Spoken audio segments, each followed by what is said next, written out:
किसी शहर में एक बहुत बड़ा बादशाह था जिसको हर किस्म की ऐशो इशरत मयस्सर थी, मगर उसके यहां कोई बेटा नहीं था। इसलिए वह मायूस और परेशान था। एक दिन बादशाह ने अपने वजीरों को बुलाया और कहा कि मेरे ताज ओ तख्त का वारिस पैदा नहीं हुआ है, यानी मेरे यहां कोई बेटा नहीं हुआ, इसलिए मैं यह ताजो तख्त छोड़कर गोशा नशीनी इख्तियार कर रहा हूं। वजीरों ने जवाब दिया कि खुदा की रहमत से ना उम्मीद नहीं होना चाहिए। उन्होंने नजूमियों और ज्योतिषियों को बुलाया और उन्हें बादशाह का मुकद्दर बनाने को कहा। सबने अपनी अपनी किताबें देखीं, हिसाब व किताब जोड़ा और अर्ज किया कि खुदा पर भरोसा रखिए, आपका मुकद्दर चमकने वाला है। आपके यहां चांद जैसा एक खूबसूरत बेटा होगा, मगर अपनी उम्र के इब्तिदाई 12 साल वह छत पर न जाए, महल के अंदर से बाहर न निकले, वरना कुछ अरसह के लिए उसे मसाइल का सामना करना पड़ेगा। वह मुसाफिर होगा, उस पर जिन्हों परी आशिक होंगे और एक औरत उसकी माशूका होगी, मगर दुख उठाने के बाद उसे फिर खुशी नसीब होगी। बादशाह के यहां 9 माह गुजरने के बाद एक निहायत खूबसूरत बच्चा पैदा हुआ। उसका नाम बेनजीर रखा। बादशाह ने खैरात की, खुदा के नाम पर दौलत लुटाई, फकीरों को रुपए दिए, मोहताजों की हाजतें पूरी की, खुशियां मनाई। शहजादा निहायत हसीन ओ जमील और जहीन था। हस्बो दस्तूर से उसे इब्तिदा में कुरान पढ़ाया गया और इसके साथ साथ दूसरे उलूम पढ़ाए और फन सिखाएं। जब शहजादे की उम्र 12 साल होने को आई तो एक दिन शहजादे को नहलाकर नए कपड़े पहनाए, घोड़े पर सवार किया। बादशाह, अमीर, वजीर और हजारों लोग साथ चले। शहर से बाहर बादशाह ने एक बाग बनवाया था। शहजादे ने उस बाग की सैर की और शाम को शहर में अपने महल में वापस आ गया। इत्तेफाक से वो रात चांद की 14वीं की रात थी। चांदनी से हर तरफ रोशनी थी। मौसम खुशगवार था। हर तरफ खुदा का नूर बरस रहा था। यह आलम देखकर शहजादे का दिल छत पर जाने के लिए बेकरार हुआ। उसने इसरार किया। खवासों यानी खिदमत गुजारों ने बादशाह से अर्ज किया। बादशाह ने इजाजत दे दी, मगर खबरदार रहने और पहरा करने की हिदायत भी दी। छत पर पलंग बिछाया गया। शहजादा आकर उस पर सो गया। पहरेदार बारी बारी से पहरा दे रहे थे। रात को ऐसी हवा चली जिससे चांद के सिवा तमाम पहरेदार सो गए। बदकिस्मती से यह दिन 12वें साल का आखिरी दिन और यह रात आखिरी रात थी। इसी रात जब सब सो गए तो इस महल पर से एक परी का गुजर हुआ। उसकी नजर शहजादे पर पड़ी। उसके हुस्नो जमाल को देखकर परी नीचे उतरी और शहजादे को पलंग समेत उड़ाकर परिस्तान ले गई। जब पहरेदार जागे तो देखा कि शहजादा गायब है। खवासे इंतहाई परेशान हुए। आखिरकार उन्होंने बादशाह और मलकाह को खबर दी। वह रोने पीटने लगे। रात इसी हालत में गुजरी। सुबह सारे शहर में शोर मच गया। बादशाह और मलकाह की हालत बिगड़ गई। आखिर वजीरों ने समझाया और सब्र और खुदा का शुक्र करने के लिए कहा। रो पीट कर तलाश करके और थक हार कर सब बैठ गए।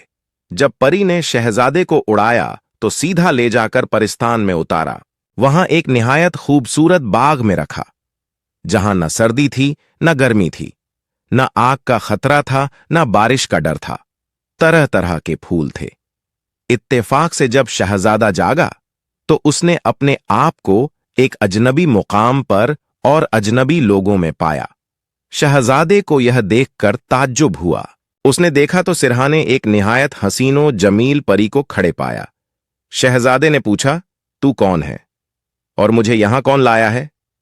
परी ने जवाब दिया कि तेरे इश्क ने मुझे बेकरार किया है, इसलिए मैं तुझे उठाकर यहां ले आई हूं। अब यह घर मेरा नहीं तेरा है। मैं परी हूं और यह परिस्तान है। शहजादे ने मजबूर होकर हां में हां मिलाई। इस तरह शहजादा परिस्तान में रहने लगा। असल में वह हर वक्त परेशान और मायूस रहता था। परी का नाम माहरुख था और बाप से यह काम उसने पोशीदा तौर पर किया था। एक दिन परी ने कहा कि मैं शाम के वक्त अपने बाप के पास जाती हूं, इसलिए तुझे यह घोड़ा देती हूं। तू इस घोड़े पर सवार होकर सैर को जाया कर और रात को एक पहर सैर करके वापस आ जाया कर। मगर शहर में किसी से हरगिज दिल ना लगाना, वरना तुम्हारी खैर ना होगी। परी ने शहजादे को यह मसनूई घोड़ा चलाने का ढंग भी सिखा दिया। इसके बाद रात के एक पहर के लिए शहजादे ने सैर करना शुरू की। एक पहर सैर करके वह अपने मुकाम पर वापस आ जाता था। एक रात बेनजीर सैर के लिए गया। अचानक उसे एक जगह खूबसूरत बाग दिखाई दिया। इसमें एक खूबसूरत महल नजर आया। शहजादा नीचे उतरा, महल के अंदर गया और वहां 15 साल की एक निहायत हसीनो जमील लड़की को देखा। इसके इर्द गिर्द खवासें खड़ी थीं। अचानक खवासों में से किसी की नजर शहजादे पर पड़ी। वह आपस में तरह तरह की बातें करने लगी। जब शहजादी ने यह बातें सुनी तो उसके दिल में तड़प पैदा हुई। उसका नाम बदर मुनीर था। खवासों के साथ वह शहजादे को देखने के लिए गई। जब उसने बेनजीर को देखा तो दोनों एक दूसरे पर आशिक हो गए और एक दूसरे का हुस्न देखकर दोनों बेहोश हो गए। खवासों में से एक का नाम नजमुल निसा था। वह वजीरजादी थी। उसने गुलाब छिड़क कर उन्हें होश में लाया। दोनों ने आपस में बातें की और एक दूसरे का तारुफ कराया। शहजादे की बातें सुनकर बदरे मुनीर नाराज हुई, मगर बेनजीर ने हकीकत और बेबसी का इजहार किया और रोजाना आने का वादा किया। उस दिन शहजादा वापस चला गया और इसके बाद हस्ब मामूल रोजाना वहां आना जाना शुरू हो गया। यहां दोनों आपस में हंसते खेलते थे और हुस्नो इश्क की बातें करते थे। एक दिन शहजादे को इस हालत में किसी देव ने देखा और जाकर माहरुख परी को बता दिया। यह सुनकर माहरुख परी को बहुत गुस्सा आया। उसने देवों को हुक्म दिया और देवों ने शहजादे को एक सहरा में ले जाकर कोहे काफ के रास्ते में पड़ने वाले कुएं चाह अलम में डाल दिया और ऊपर एक बहुत बड़ा पत्थर रख दिया और देवों को पहरे पर खड़ा कर दिया। उधर जब बेनजीर बदरे मुनीर के पास कई दिनों तक ना आया तो वह सख्त गमगीन और बेकरार हो गई। रो रो कर उसका बुरा हाल हो गया। वह अपने होशो हवास खो बैठी।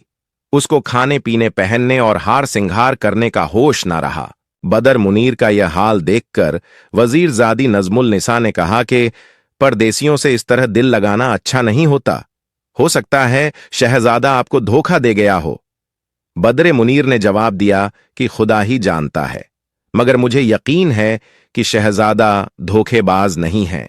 अलबत्ता यह मुमकिन है कि परी को इस बात का इल्म हो गया हो और उसने शहजादे को कहीं कैद कर दिया हो। बदरे मुनीर की बेताबी देखकर नजमुल निसा ने अपना लिबास तब्दील किया। वह जोगी बनी और शहजादे की तलाश में निकल गई। मैदानों, जंगलों, पहाड़ों और आबादियों में वह शहजादे को तलाश करती थी। एक दिन वह एक जंगल में पहुंची। वहां उसे रात हो गई। उस दिन चांद की 14वीं रात थी। हर तरफ चांदनी का नूर फैला हुआ था।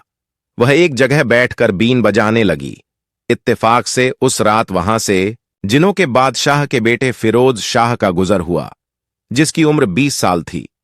उसने बीन की आवाज सुनी तो नीचे उतर आया। जोगी यानी नजमुल निसा का हुस्न और बीन बजाने के फन को देखकर उस पर आशिक हो गया। नजमुल निसा सुबह तक बीन बजाती रही और वह सामने बैठकर रोता रहा। जब सुबह वह बीन बजाना बंद करके उठकर जाने लगी तो फिरोज शाह ने उसे अपने तख्त पर बिठाया और परिस्थान ले गया।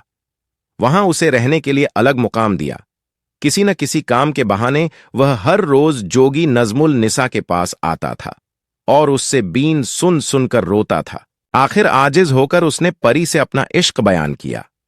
नजमुल निसा ने जवाब में कहा कि मेरी कहानी सुनकर पहले तुम मेरी मुराद पूरी करो, तो फिर तुम्हारी मुराद भी पूरी होगी। फिरोज शाह ने कहानी पूछी। नजमुल निसा ने जवाब दिया कि शहर सरानदीप का बादशाह मसूद शाह है।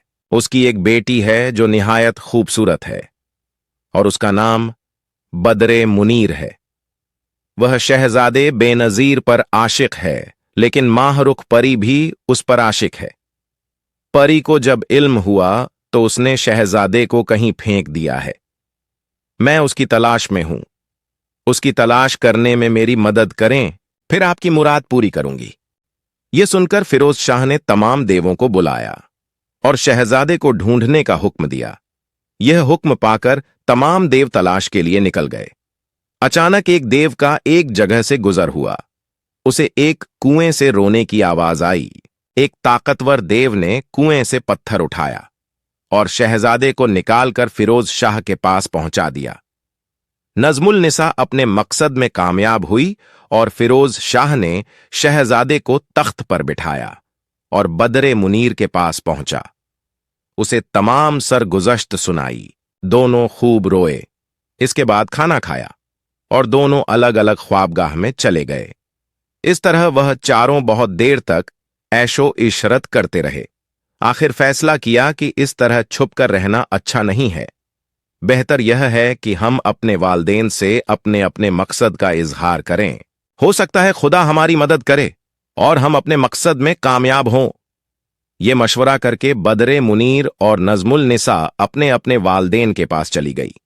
बेनजीर और फिरोज शाह ने मालो असबाब जमा किया, फौज तैयार की और सल्तनत के सामान मुहैया किए।